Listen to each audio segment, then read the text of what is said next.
Bonjour à tous. Donc, est-ce que quelqu'un peut bien valider qu'il m'entend? Je vais faire comme si.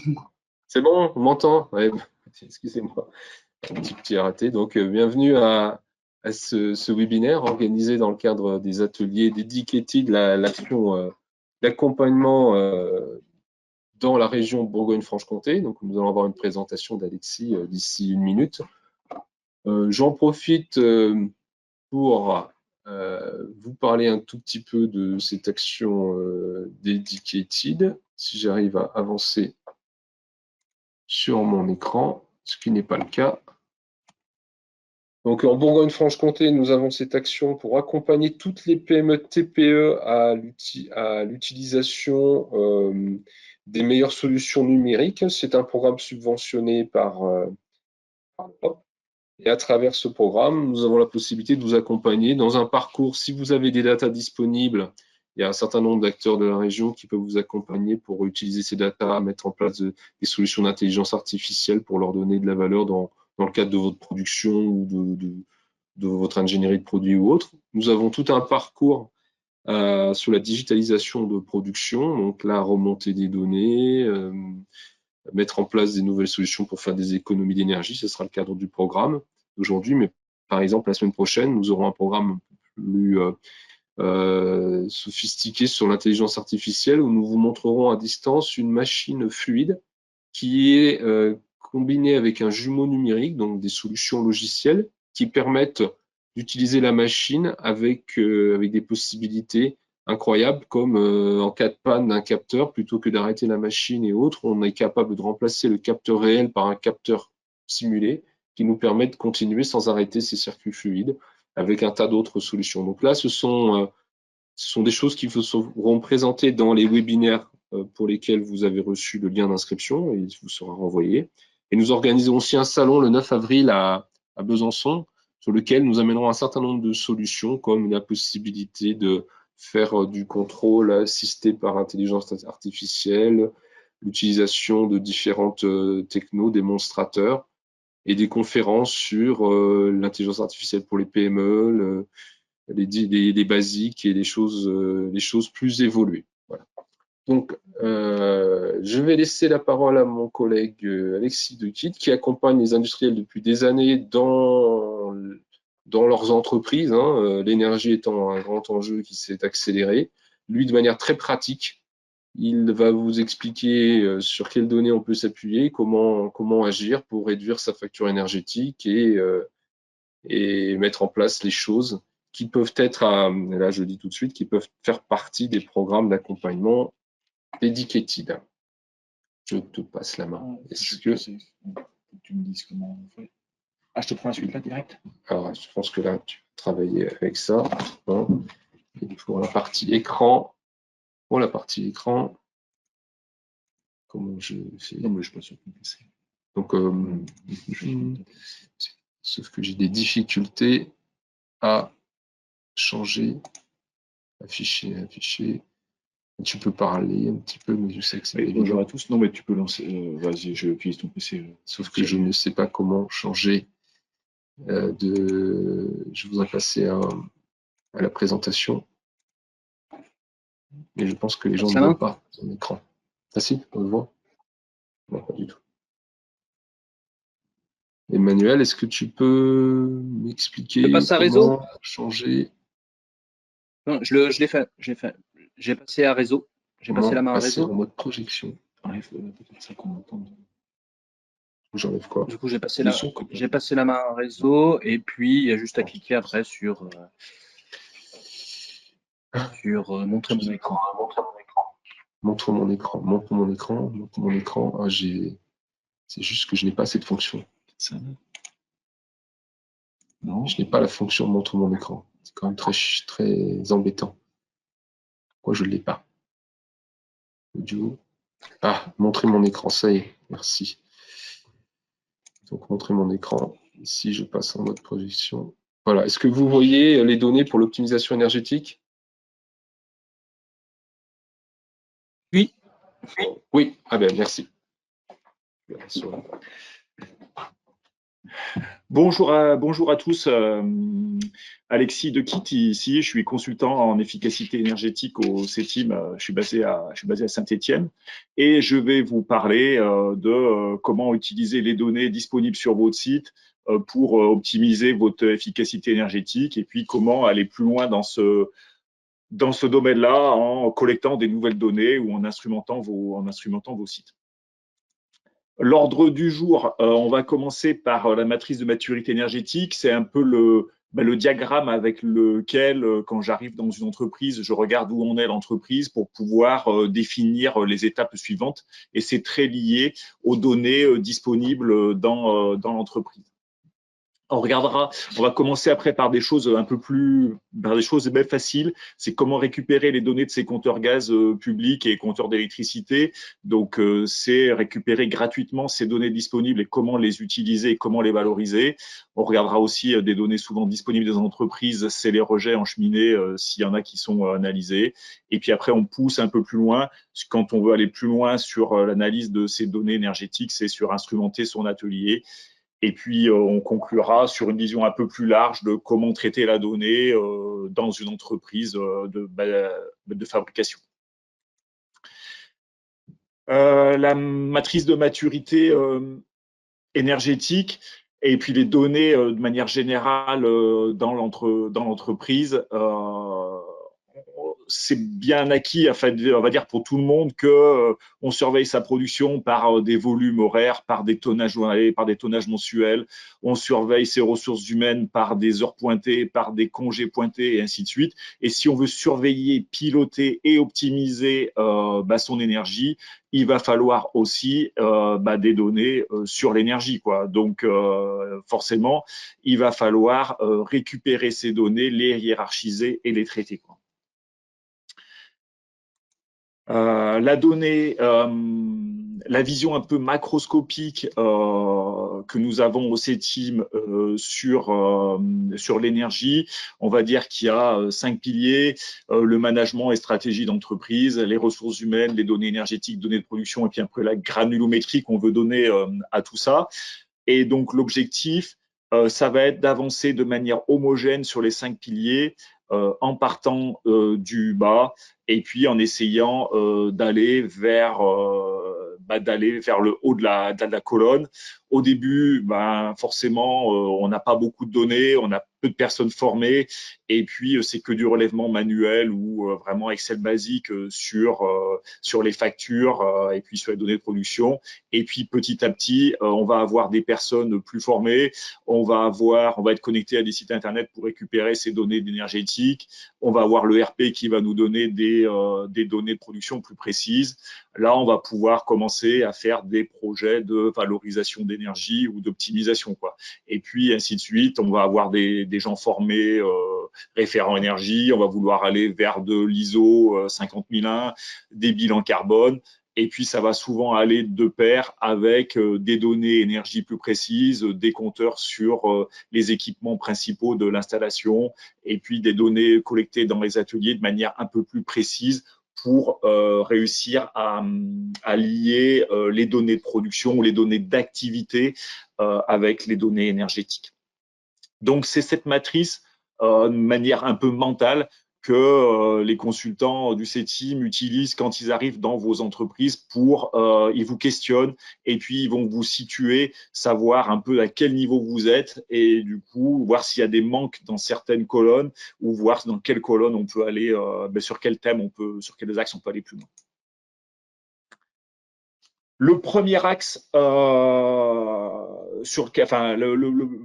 le premier sujet sur lequel on peut travailler quand on arrive dans une entreprise, c'est collecter les données publiques des compteurs d'énergie, que ce soit le compteur de gaz ou bien le compteur d'électricité.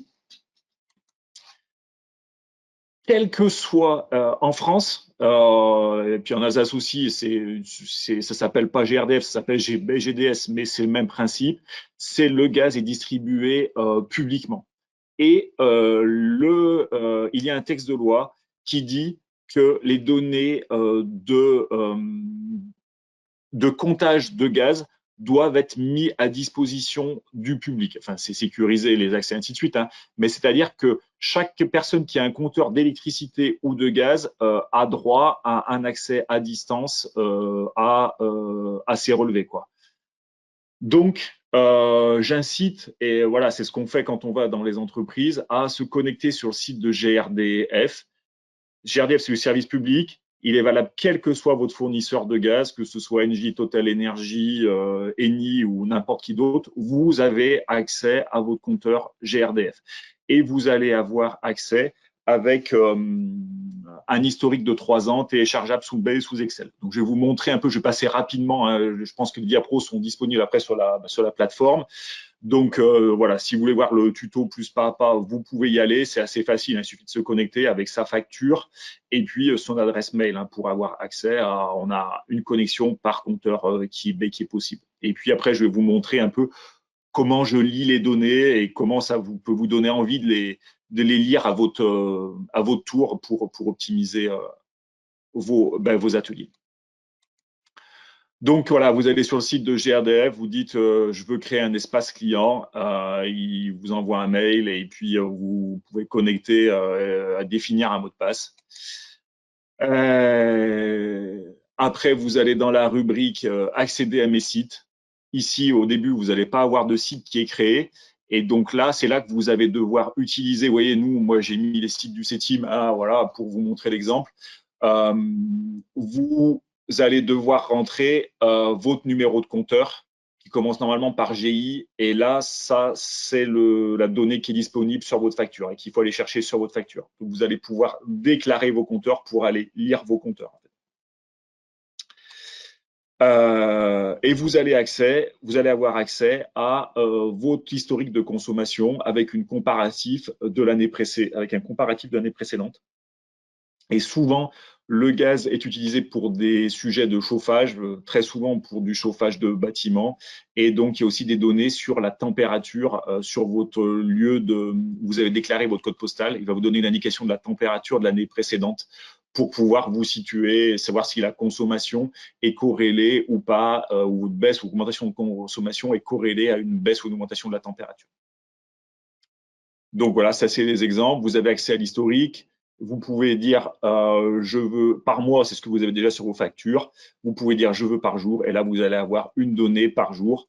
Vous pouvez télécharger ce format sous Excel. Et je vous ai mis ici un exemple, hein. J'ai téléchargé un site du CETIM. J'ai pris les premières lignes, hein, pour vraiment faire ça de manière le plus aléatoire possible. Et la lecture qu'on va avoir, bon, vous avez la date ici, votre compteur, et donc le volume consommé ici le 9 avril 2021. Et vous allez avoir vos relevés de consommation ici, le pouvoir calorifique du gaz, ça normalement il bouge pas. Et donc ça, c'est ce que vous avez consommé sur votre site en une journée. Ici, la colonne température extérieure. La lecture qu'on peut en avoir typiquement ici, c'est de se dire, bon, bah là, ces 3 jours-là, j'ai pas eu de consommation. Ma chaudière était en panne ou mon site était fermé. En tout cas, ma chaudière n'a vraisemblablement pas marché alors qu'il faisait quand même frais dehors, 10 degrés. Et donc, on a redémarré la chaudière le 12 avril. 12 avril, il faisait 5 degrés. On voit que les jours qui suivent, il fait 5 degrés aussi. Donc, potentiellement, si j'ai une activité identique sur ces 4 jours d'affilée, j'aurais dû avoir une consommation identique parce que ma température ambiante est la même. On voit que le premier jour où on redémarre la chaudière, on voit 216 mètres cubes à la place des 175 ou 170 mètres cubes les jours qui suivent. Donc, c'est là qu'on voit la surconsommation au démarrage pour chauffer notre bâtiment. Et donc là, par exemple, on va tirer la conclusion, on va dire 216 mètres cubes par rapport à 175, voilà, j'ai consommé 40 mètres cubes à peu près en plus d'une journée normale. C'est-à-dire que pour chauffer mon bâtiment après quelques jours d'absence, j'ai besoin de 40 mètres cubes supplémentaires. 40 mètres cubes par rapport à 175, c'est environ un quart, voilà, 16, voilà, 160, ouais, c'est à peu près un quart en plus.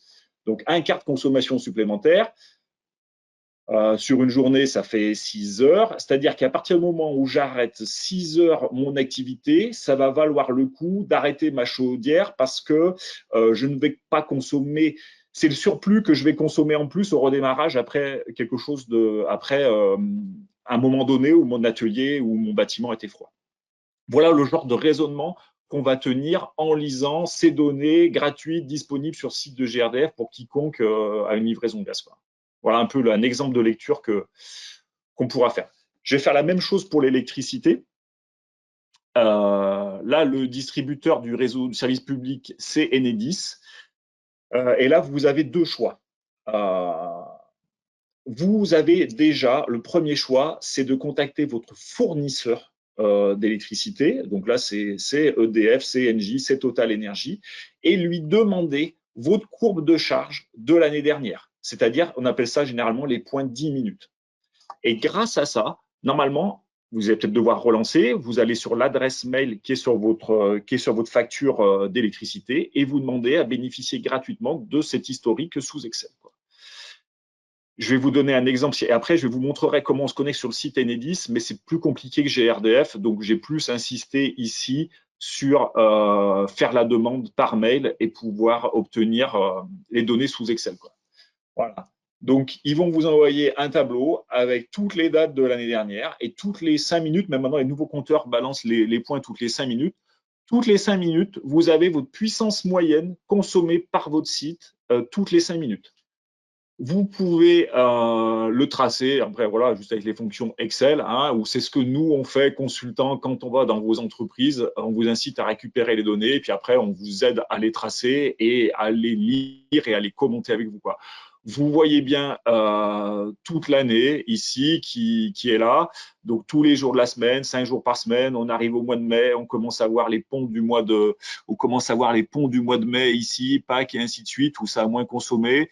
On voit le mois d'août ici, où ça s'étiole, où les consommations baissent s'étiolent. Mais par exemple, pour une entreprise qui n'a pas d'activité, on va dire, c'est bizarre quand même, parce que là, il n'y a pas d'activité, il y a quand même des gros pics. Donc ça va être par exemple les premiers points d'économie d'énergie qu'on va vouloir aller chercher dans une entreprise. Ici, c'était un atelier, là, j'ai pris d'injection plastique. Donc, on voit bien le démarrage des équipes. Si je prends un zoom après sur la semaine, on voit bien le démarrage des équipes le matin, on allume les machines. Donc, on sait quantifier. Grâce à ces données, vous savez quantifier la mise en chauffe de vos machines. Combien ça consomme de mettre en route mon atelier? Donc, est-ce que ça va valoir le coup de l'arrêter du temps de midi? Est-ce que ça va valoir le coup de l'arrêter le week-end? Est-ce que ça... Voilà. Vous allez pouvoir le définir parce que vous savez votre consommation d'allumage. Vous voyez la pause du temps de midi. Vous voyez le vendredi que les gens filent, vous avez sûrement une équipe qui finit plus tôt et donc les machines sont coupées plus tôt. Voilà. Si vous n'avez pas d'horaire décalé, vous vous inquiétez, c'est que les gars, ils sont partis plus tôt et qu'ils ont coupé les machines en partant et que vous n'étiez pas au courant. Enfin voilà, ça vous donne un peu des infos sur ce qui se passe dans votre installation de manière macroscopique. Là, un point que nous, on va aller lire, c'est ce qu'on appelle le talon de consommation. Là, c'est une entreprise qui fonctionne en 2-8. L'équipe du matin, la pause du midi, ça reprend l'après-midi, après avec des horaires un peu décalés, et puis le talon de nuit. Il n'y a pas d'activité ni nuit, ni le week-end. Et on voit quand même là 50 kW. C'est-à-dire que sur l'année, là, c'est sûrement un compresseur, un groupe froid, enfin une machine qui continue à tourner la nuit, toute l'année, qu'il y ait des gens ou qu'il n'y ait personne dans l'usine. À mon avis, il y a des gains à les faire, parce que s'il n'y a personne dans l'usine, il n'y a pas de raison qu'il y ait des installations qui tournent. Peut-être la nuit, si on n'a pas envie de laisser refroidir ou réchauffer certaines choses, peut-être. Mais après, sur ces durées-là, ça paraît un peu trop important pour être juste du résiduel. Voilà.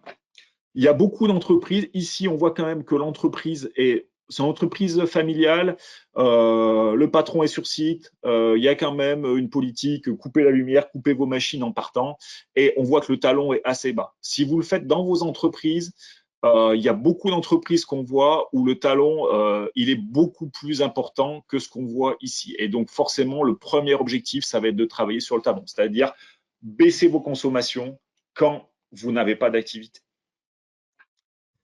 Voilà un peu sur les données d'électricité. Bon, là, voilà, j'ai mis un petit tuto sur comment aller chercher ces données sur Enedis. On aura exactement la même courbe.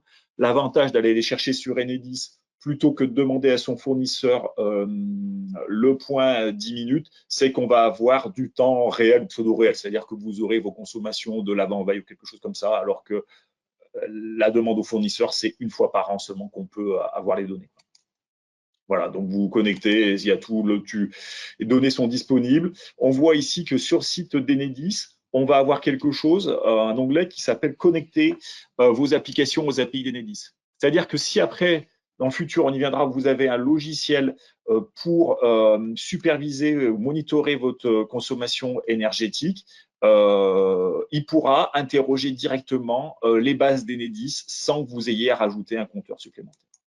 Bon, je passe, hein, là, il n'y a rien de spécial. On va arriver sur un autre point de données disponibles dans l'entreprise. Souvent, c'est les analyses réglementaires en cheminée pour les gens qui font de la peinture, pour les gens qui font du traitement thermique, et ainsi de suite, ou même juste les gens qui ont une chaudière. Il est obligatoire de faire vérifier sa chaudière 1 fois par an, et c'est la même chose pour les brûleurs. Donc, la première donnée disponible, c'est votre ticket de combustion de la personne qui vient régler le brûleur. Il faut avoir le taux d'oxygène le plus faible possible dans vos fumées. Sinon, ça veut dire qu'on a mis de l'air en trop dans la chaudière ou dans le four et qu'on a passé de l'énergie pour le chauffer et pour le rejeter à l'atmosphère. Donc ici, on voit 3%. On estime que le technicien a bien fait son travail et que l'installation est optimisée.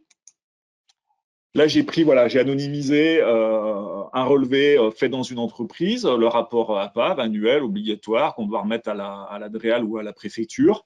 Et là, on va voir qu'on a quand même des fumées à presque 200 degrés avec un taux d'oxygène à 18%. Quand on voit ça, c'est-à-dire qu'on a mis, ça veut dire 18%, c'est là que la valeur ajoutée du consultant va vous dire 18%, c'est à peu près 6 fois trop d'air dans votre four par rapport à ce que le brûleur avait réellement besoin, quoi. C'est-à-dire qu'on va mettre 6 fois trop d'énergie aux petits oiseaux par rapport à ce que réellement le process en a besoin. Et donc là, je vous ai mis un exemple de calcul. C'est pas pour vous fassiez, mais c'est pour montrer ce que nous, on fait et comment on peut vous aider. Voilà, moi, je dis, on connaît la capacité calorifique de l'air. On dit qu'en moyenne, la cheminée, elle crache 169 kW à l'atmosphère. Si vous payez le gaz 60 € du mégawattheure, ça vous fait un coût de 30 KE mis à l'atmosphère tous les ans, en sachant qu'on a vu avant qu'il y avait 6 fois trop mis à l'atmosphère. Si vous travaillez sur vos réglages de brûleur, votre étanchéité de joint, votre fermeture de porte de four, et ainsi de suite, potentiellement, vous pouvez diviser ce chiffre-là par 6. Voilà, juste ça, c'est pour vous montrer que vous avez des données disponibles dans vos documents d'atelier, qu'il faut aller les chercher, qu'on est là pour vous aider à aller les chercher et à analyser et à estimer les gains qu'il y a à faire derrière, quoi. J'ai les petits bénéfices d'exploitation de données existantes, de confronter des idées reçues aux valeurs mesurées. Est-ce que ça vaut le coup d'éteindre ma chaudière le week-end ou pas? C'est comme à la maison, on a des chiffres et on sait prendre la bonne décision, quoi. Des anomalies de fonctionnement, c'est bizarre, c'est fermé au mois d'août et alors que ma consommation, elle n'a pas baissé. Mais on n'a pas éteint la chaudière, on n'avait pas programmé la chaudière, on n'avait pas programmé la clim, ainsi de suite. Mon disjoncteur, il marche mal, voilà. Et donc, ça vous donne des actions directes à effectuer dans vos ateliers. Les investissements, pour toutes ces données-là, les frais d'investissement, ils sont nuls. C'est juste un peu de temps à aller lire les données qui sont déjà disponibles. Ça, c'était avec les données disponibles.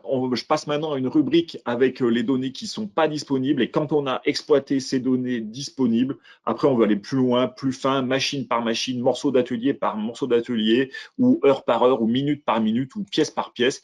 Et donc, on va aller chercher des données en instrumentant son atelier.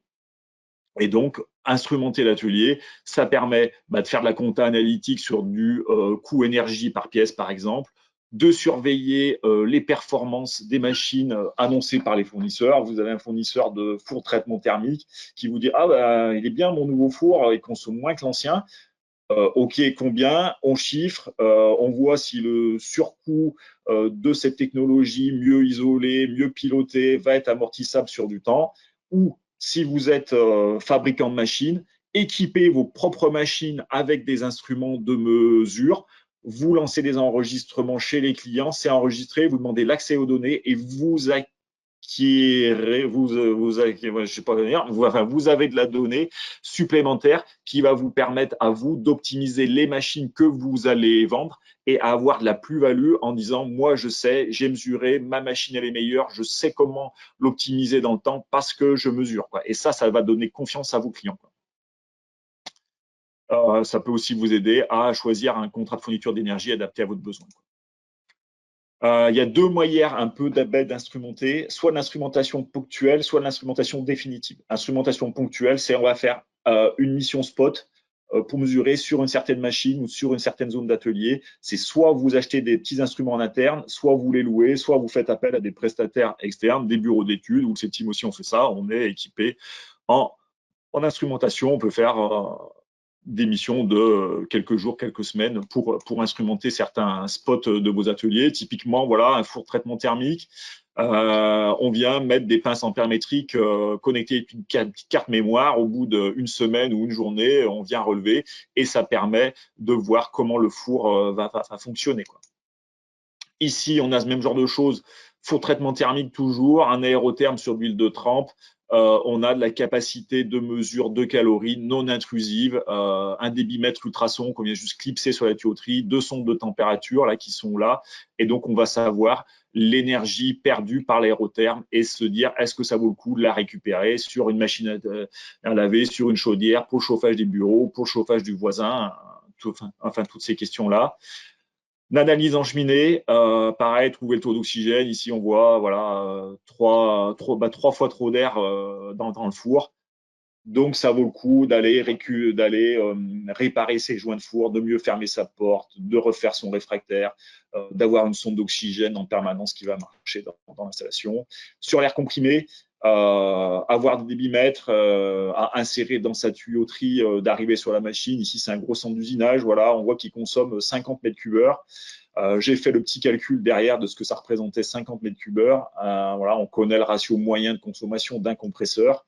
Voilà, quand même, cette machine, ça va coûter 4 000 € en air comprimé, quoi. Voilà, ça vous donne des ordres de grandeur et ça vous dit, ah ben, ça vaut le coup de fermer la vanne en partant le vendredi soir, ou ça vaut le coup que ma prochaine machine que j'achète, elle ait une électrovanne pour fermer, quoi. C'est pas rare qu'on voit que la consommation énergétique d'une machine, typiquement machine-outil, c'est ça rajoute 15 à 25% en plus de sa consommation électrique. On peut, ça c'est pour du comptage ponctuel, on peut aussi passer sur des systèmes de comptage fixes, c'est-à-dire vous mettez des compteurs électriques ou gaz à demeure sur vos installations et potentiellement avec un logiciel de monitoring derrière si vous voulez avoir des alertes, de la donnée temps réel, la croiser avec votre ERP. Il y a une subvention, une fiche CE, là, 1 UT 134 sur ces sujets-là, qui va vous payer, on va dire, entre 5 et 20% de la facture du système. J'ai mis des petits exemples ici, voilà, typiquement de la mesure électrique. Vous avez une prise de tension pour être sûr de la tension que vous avez. Soit c'est d'origine, il faut décabler, passer les câbles à l'intérieur des tors pour mesurer l'intensité. Soit vous avez système de pince ouvrante, c'est-à-dire que c'est un système que vous pouvez mettre quasiment sans arrêter votre installation. Et vous avez l'affichage en local sur votre armoire. Et forcément après, l'étape d'après, ça va être de rendre ce compteur communicant pour aller chercher la donnée sur un système centralisé de votre entreprise. Sur du comptage gaz, voilà ce qu'on a fait là chez un peintre. Il a acheté un compteur gaz comme ça sur un petit brûleur, c'est à peu près 1 000 €. Hein. Et bon, soit lui, il l'a connecté à son boîtier automatique qui est à côté avec un fil, soit il existe aussi toutes les nouvelles technologies IoT basées sur du protocole LoRaWAN. Vous avez des systèmes qui existent avec les binders adaptés aux pinoches déjà qui sont disponibles sur les compteurs. Et ça va pouvoir vous envoyer, récupérer sur votre téléphone portable ou sur une plateforme cloud les données de vos compteurs en temps réel. C'est à peu près, soit pas d'une demi-heure à peu près. C'est forcément un peu moins rapide que du temps réel lié à l'automate, mais c'est quand même de la donnée disponible le jour même, quoi. Donc un peu, voilà, c'est ça les niveaux de connectivité. Soit vous faites de la relève manuelle sur vos compteurs, soit après vous avez du sans fil. genre technologie LoRaWAN, ou soit après, vous connectez vos réseaux de comptage à votre système intranet de votre entreprise, quoi, pour avoir les données en supervision en temps réel, comme vos données de production, quoi.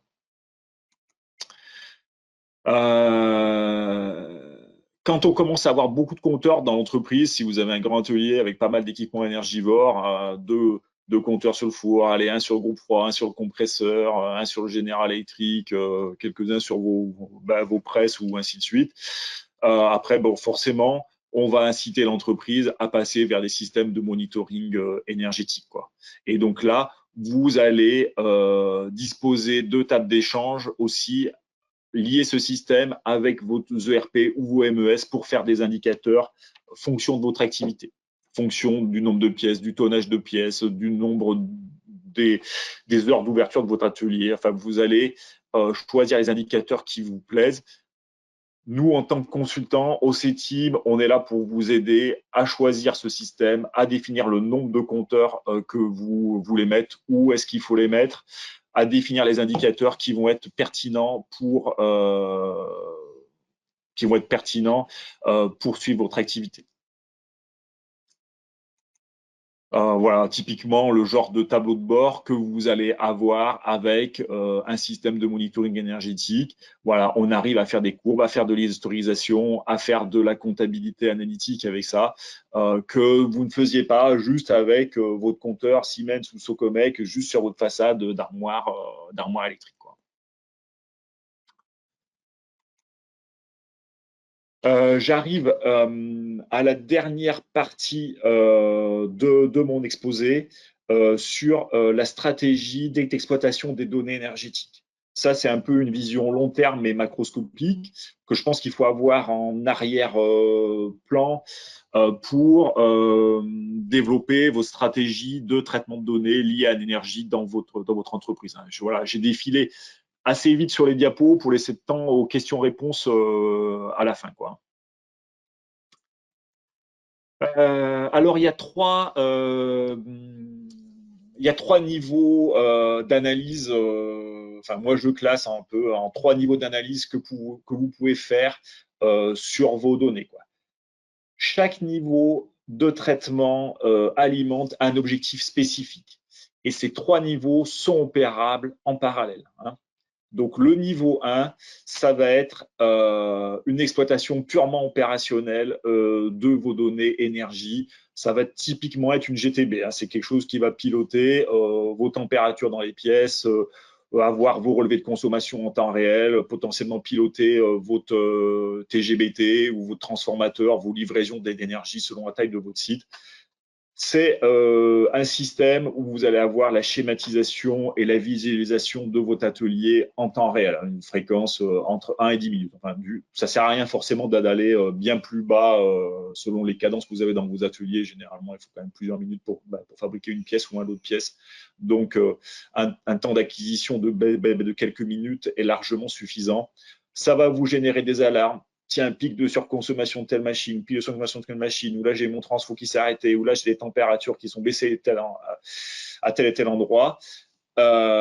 Et une GTB, typiquement, ça donne une interface d'action, de capacité d'action sur vos équipements. Vous allez pouvoir régler vos températures, vos démarrages de groupe froid, vos démarrages de compresseurs.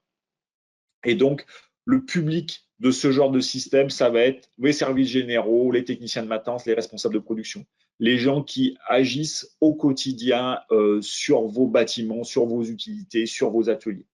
Donc ça, c'est le premier niveau d'exploitation de vos données liées à l'énergie.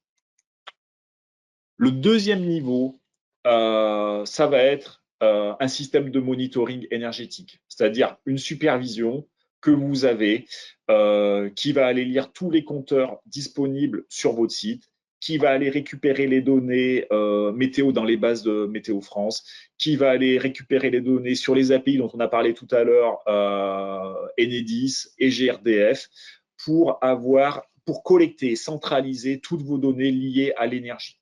Et donc ça, c'est à mi-chemin entre l'opérationnel et puis la stratégie ou l'exploitation managériale des données. C'est de la base de données. Vous allez pouvoir interroger d'autres bases aussi, typiquement votre ERP ou votre MES, Manufacturing Executing System, qui va lire vos machines, vos données de production si vos machines de production sont belles, sont connectées. L'objectif, ça va être de faire des tableaux de bord avec des indicateurs croisés, des kilowattheures par nombre de pièces produites, des kilowattheures par kilogramme ou par nombre d'heures travaillées, enfin ce que vous voulez. Vous allez avoir de l'historisation, vous pourrez comparer une année sur l'autre, vous projeter dans le futur. C'est un système qui va disposer uniquement de lecture. Vous ne pourrez pas agir sur vos équipements avec un système de monitoring ou à la marge seulement. Et ça va générer des rapports quotidiens pour le middle management ou pour la direction ou pour le responsable QSE qui doit faire ses déclarations de rejet ou d'énergie. Un rapport mensuel ou un rapport quotidien sur j'ai consommé tant, c'est mieux que l'année dernière, c'est mieux que le mois dernier, c'est moins bien. Il y a cette partie-là qui est dans le rouge, il y a cette partie-là qui est dans le vert. Et ça va vous donner du pilotage moyen terme, en fait, dans votre entreprise. Et donc, même, moi, j'incite, ça commence à développer dans certaines entreprises, ça peut être un support pour, quand vous avez un petit îlot avec un responsable de production sur une certaine zone, de dire, regardez, là, vous n'avez pas éteint vos machines ce week-end, notre indicateur, il est passé dans le rouge, voilà, parce que la machine est en maintenance, elle n'a pas été éteinte, et ainsi de suite. Ça peut vous donner des données pour faire du management énergétique dans vos ateliers au plus près de vos collaborateurs. Et enfin, j'arrive au troisième niveau d'exploitation de données. Et donc là, voilà, c'est du macroscopique, c'est du long terme, c'est de la stratégie, c'est de l'exploitation managériale, où là, on va se dire, on va avoir un système un peu générique de croisement de données. Alors voilà, je pense à Power BI ou à Crystal Reports, qui vont aller taper dans les différentes bases de données de votre entreprise.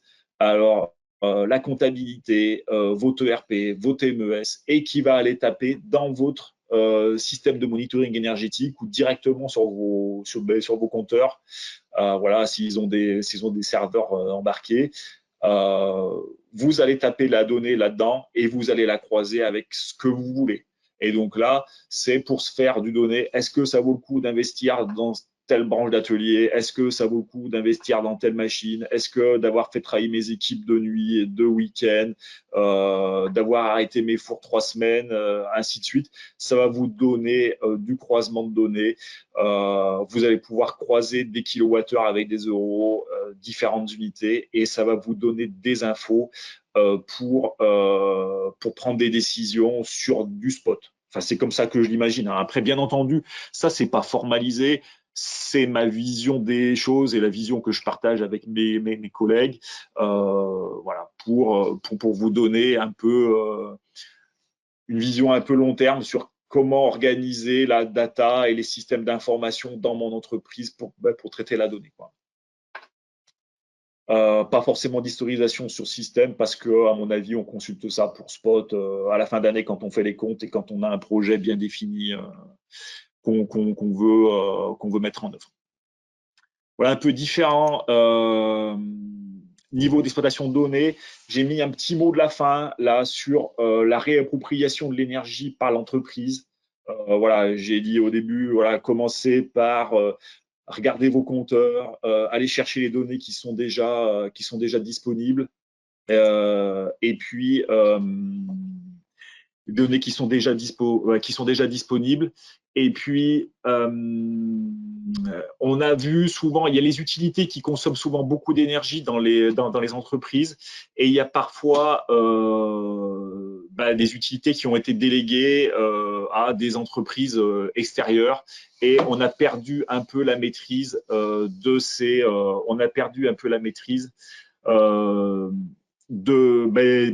utilités et de leur management. Et donc, quand on veut réduire leur consommation, c'est plus difficile, quoi. Et donc, l'idée, c'est de bien suivre les fournisseurs qui s'occupent de ça, de leur demander des comptes, et puis aussi de reprendre des compétences en interne sur ces sujets-là pour maintenir les compétences sur l'énergie, ou au moins une partie dans votre entreprise pour pouvoir agir dessus. Sinon, vous perdez la main et vous allez avoir du mal à agir sur ces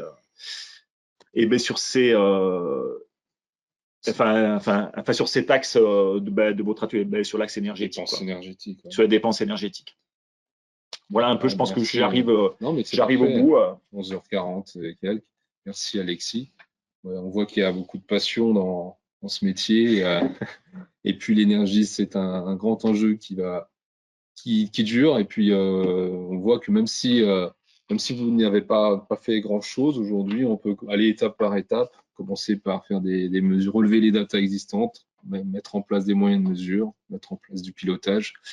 Et le programme Dedicated est fait pour ça, pour faire les premiers pas dans l'entreprise, mettre en place les choses et on interviendra avec grand plaisir. Alors, j'arrête le partage de l'écran. Je sais qu'il y a quelques participants. Je ne sais pas si je peux vous donner la parole, mais c'est le moment. Pour vous avouer, j'ai une maîtrise limite de cette fonctionnalité-là. Je ne sais pas si Emmanuel, tu nous entends. Est-ce que les participants on peut forcer le micro des participants à leur poser des questions? Oui, je t'entends. Bah, écoutez, les participants, ceux qui ont des questions, n'hésitez pas à débloquer votre micro, soit les poser directement, soit les poser dans le chat, et puis on se fera tous un plaisir d'y répondre. Voilà. Donc c'est à eux de débloquer leur micro, si je comprends bien.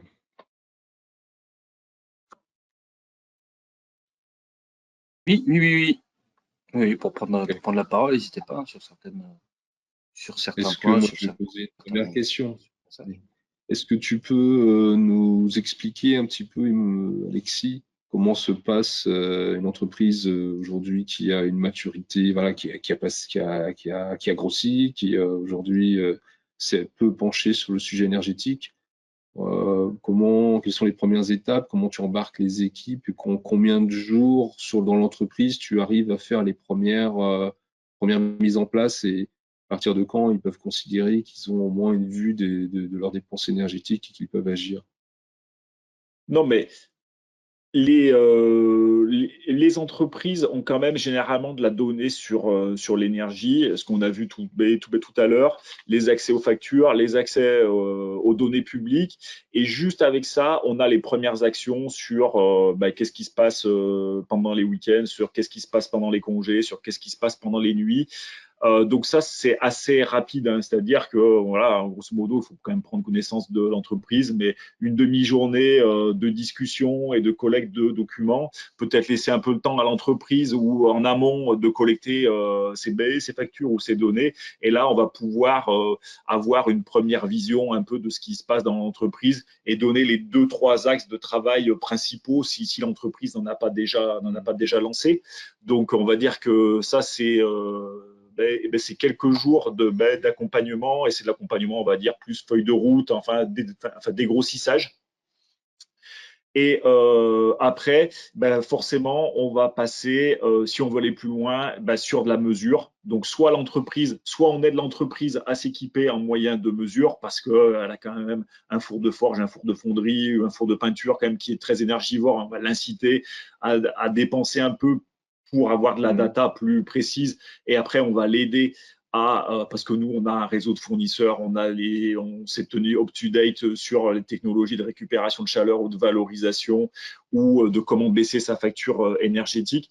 Donc, avec les données disponibles, on va l'orienter vers des projets, à calculer un ROI sur l'investissement dans un échangeur, une récupération de chaleur ou ce genre de choses. Et après, où on fait pas mal aussi de prestations, de mesures spot sur un four de traitement thermique parce qu'on s'est identifié que c'est le consommateur principal de l'entreprise, sur un compresseur d'air, sur ce genre d'équipement, sur la machine-outil, sur de la grosse machine-outil ou la petite machine aussi. Voilà, on est équipé pour tout type. Et là, on va collecter de la donnée précise, on va l'analyser, on va la partager avec l'entreprise et puis définir les actions qui paraissent judicieuses d'être menées. Et donc ça, on va dire, c'est des missions de 3 jours de mesure et 3 jours d'analyse derrière à peu près, sur comment mettre. Et puis forcément, après, s'il y a un axe qui est défini et qu'on doit travailler sur cet axe-là, voilà, c'est généralement des missions de l'ordre d'une semaine, Ok. qui peuvent être étalés dans le temps pour laisser le temps de consulter, d'avoir un cahier des charges, de mettre quelque chose en place et puis d'avoir un premier retour, quoi, hein. C'est clair pour moi. S'il y a des questions, allez-y.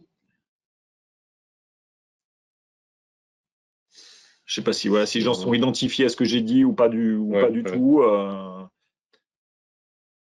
Si c'est déjà en place dans vos ateliers ou pas, cette récupération de données.